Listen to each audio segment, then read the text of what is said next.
tudo bem? Meu nome é Patrícia Bachiega e eu sou consultora Nato Vegetal. Bom, hoje a gente vai dar continuidade ao nosso Nato Dicas especial para o Dia das Mulheres, onde a gente está abordando os principais benefícios da amora com relação à saúde da mulher, tá? Bom, a gente já comentou a respeito dos benefícios da amora para a menopausa, para os sintomas, né, indesejáveis da menopausa. A gente também falou um pouquinho sobre a osteoporose e hoje a gente vai abordar a relação da amora com as doenças cardiovasculares e com o aumento do colesterol, tá? Só retomando, durante a menopausa, a principal característica desse processo é justamente a redução na síntese de hormônios, do estrogênio. Por conta disso, ocorre a parada, né, do ciclo menstrual, a mulher deixa de menstruar. Porém, como ocorre a redução desse hormônio, isso também acaba acarretando num aumento do colesterol sérico, tá? Então, aumenta também o metabolismo de algumas lipoproteínas, tá? E, consequentemente, aumenta-se o risco do desenvolvimento de doenças cardiovasculares nessas mulheres. Bom, para a gente entender um pouquinho mais sobre o funcionamento da amora, é bom a gente primeiro entender o que são essas lipoproteínas, né? Com certeza vocês já escutaram falar sobre elas, principalmente quando falam do o LDL, o HDL, colesterol bom, colesterol ruim, tá? Então, as lipoproteínas, elas são um conjunto de partículas que tem como função no nosso organismo transportar os lipídios, principalmente os triglicerídeos e também o colesterol, tá? Então, eles transportam essas moléculas para vários órgãos, para vários tecidos, tá bom? Como eles não têm afinidade pela água, essas partículas, elas têm uma estrutura específica para que ela consiga, né, se ligar ao colesterol ou ao triglicerídeo e poder, então, fazer todo o seu transporte na corrente sanguínea e alcançando aí os seus alvos, tá? A gente tem duas principais lipoproteínas e também são as mais famosas. No caso, é LDL e HDL. Você já ouviu falar? Bom, a LDL, ela é a principal forma de distribuição do colesterol no nosso organismo, né? Nos vários tecidos e nos vários órgãos. O colesterol, muitas vezes, ele é visto como um vilão. No entanto, o que a gente precisa entender? Nem tudo é vilão sempre e nem tudo é mocinho sempre. Tudo é uma questão de equilíbrio. Então, por exemplo, o colesterol, ele é super importante para manter a homeostase do corpo, porque ele é responsável pela síntese de vários hormônios, tá? E também pela síntese de membranas. Então, a gente precisa do colesterol numa quantidade ideal para que o nosso corpo funcione bem. No entanto, quando há um excesso de colesterol, aí sim isso passa a ser um fator preocupante. Porque aí é um dos marcadores, aí é um dos problemas que pode estar associado ao aumento de doenças cardiovasculares, tá? Então, tudo no nosso corpo precisa estar em equilíbrio. Então, a LDL, né, a lipoproteína LDL, ela vai fazer o quê? Ela vai distribuir todo o colesterol no sangue e vai levar para os tecidos e para os órgãos em que ele é necessário, para que ele faça a sua função benéfica, né, ao nosso organismo. No entanto, o aumento da LDL está diretamente relacionado ao risco de doenças cardiovasculares. Por isso que o LDL ele é conhecido como um colesterol ruim ou como mau colesterol, tá? Mas, novamente, tudo isso precisa ser em níveis, né? Excesso de LDL é ruim, porém, um valor normal do LDL é ok e é extremamente importante para manter o bom funcionamento. Outro também que é muito conhecido é o HDL, tá? O HDL, ele já tem uma função contrária ao LDL. O HDL, ele vai coletar aquele colesterol que está em excesso, tá? Então, todo o colesterol em excesso nos tecidos, ele vai coletar, vai transportar pela corrente sanguínea e vai levar lá para o fígado. E lá no fígado ele vai ser metabolizado, tá? E excretado. Então, gente, o que ele faz? Ele muitas vezes é dito como um lixeiro de colesterol, ou seja, ele pega todo aquele colesterol em excesso e transporta para o fígado, tá? Então, ele faz esse balanço, né? Colesterol em excesso, o LDL vai lá e leva embora. Então, se a gente tem uma redução dos níveis de HDL, consequentemente, a gente não vai ter essa remoção do excesso de colesterol, tá? Então, os níveis de HDL estão inversamente relacionados com as doenças cardiovasculares, ou seja, quanto maior o nível de HDL, menor é o risco do desenvolvimento de doenças cardiovasculares, tá?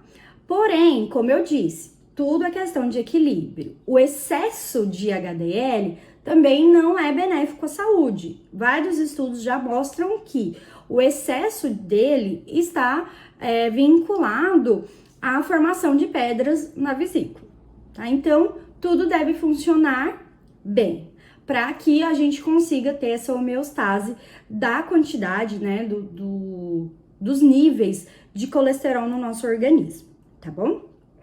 Bom, as doenças cardiovasculares, elas são a principal causa de morte no mundo. Com relação às mulheres, elas também se enquadram como a principal causa de morte, tá? Principalmente em mulheres após a menopausa. Muitas mulheres não têm as doenças cardiovasculares antes de chegar nessa fase da vida. E aí, quando elas quando a gente tem o início da menopausa, os sintomas começam a aparecer da menopausa e a incidência das doenças cardiovasculares começa a aparecer também ao mesmo tempo. Tanto é que muitos estudos mostram que as ondas de calor, né, que são muito características do período da menopausa, né, acho que junto aí com a questão de cessar a menstruação, eu acho que são um dos principais sintomas, né, nos primeiros sintomas onde a mulher consegue perceber a entrada nessa fase, né, muitas vezes elas não são consideradas apenas um sintoma físico indesejável. Muitos médicos já começam a observar que a partir do início desses fogachos, a partir do início das ondas de calor, há também um fator de risco, há também um marcador das doenças cardiovasculares. Então, é muito importante que mulheres no período da menopausa façam, né, exames para acompanhar como estão seus níveis de LDL, de HDL, colesterol total, triglicerídeos, enfim, façam todo um acompanhamento médico, porque esse período elas ficam com uma maior predisposição ao desenvolvimento dessas doenças. Além disso, durante o período da menopausa, né, ou pós-menopausa, a mulher ela também fica mais vulnerável ao desenvolvimento de vários outros distúrbios metabólicos, como por exemplo a obesidade, a hipertensão, resistência à insulina, intolerância à glicose e a dislipidemia, né, como a gente comentou.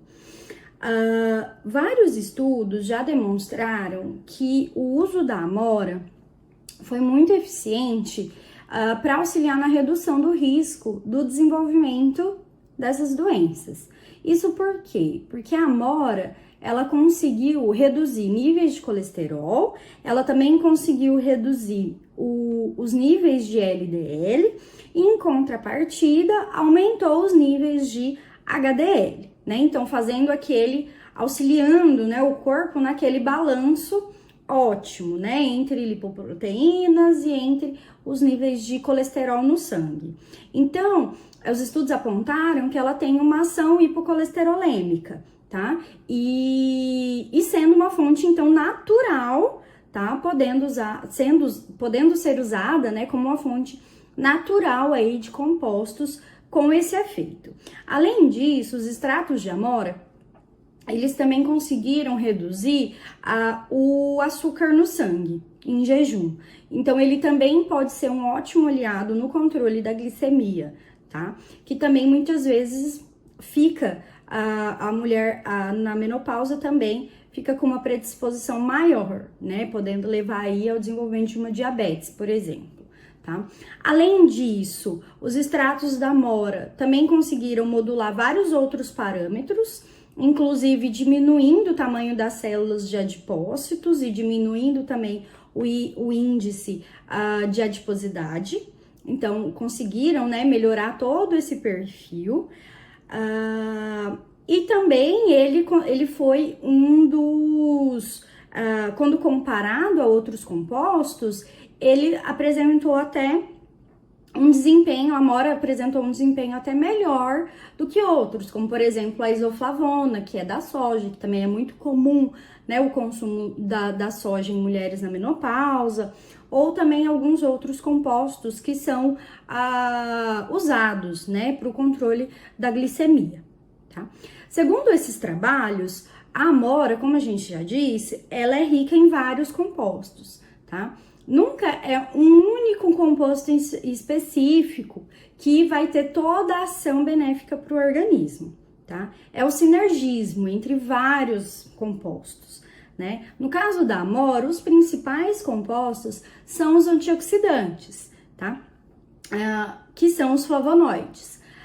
Entre eles, os que já foram quantificados, os que já foram identificados e os que já demonstraram ter uma relação, né, de mecanismo de ação para redução de colesterol e para aumento ou diminuição, né, das lipoproteínas, a gente tem a quercetina, o ácido cafeico, a gente também tem o ácido gálico, o clorogênico, a rutina e a catequina. Então, todos esses compostos em sinergismo fazem essa homeostase no corpo, né? Auxiliam a regular os níveis, nos níveis corporais e, consequentemente, proporcionam essa homeostase, tá? Sendo assim, gente, a amora, ela é um aliado, né?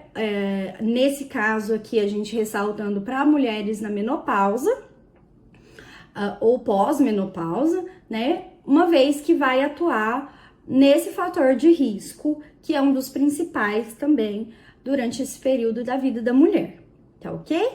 Bom, espero que vocês tenham gostado. A gente fica aí à disposição para qualquer dúvida, basta entrar em contato com a gente, tá? E hoje a gente finaliza o nosso Nato Dicas por aqui. Tchauzinho e até a próxima!